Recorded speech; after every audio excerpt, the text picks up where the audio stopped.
তো দুই হাতে দুটো জুয়েলারি নিয়েছি, দু রকমের আর কি। তো একটা দেখতে পাচ্ছ এটা হচ্ছে গোল্ডেন অক্সিডাইজ, একটা হচ্ছে সিলভার অক্সিডাইজ। তো কোনটা ভালো লাগছে বেশি পরলে, তো সেটা একটু পরে দেখায় চলো।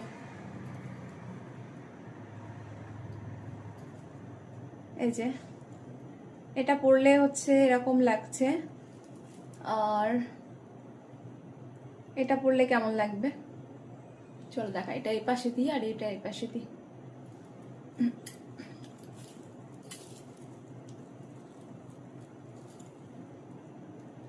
তো এটা এই পাশে, এই যে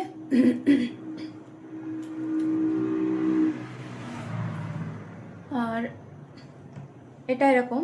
তো কোনটা বেশি ভালো লাগছে? এটা বেশি ভালো লাগছে নাকি এটা? আমার কাছে তো মনে হচ্ছে দুটোই ভালো লাগছে, মানে এটাতেও যাচ্ছে এটাতেও যাচ্ছে। তোমাদের কোনটা ভালো লাগছে তাড়াতাড়ি বলো।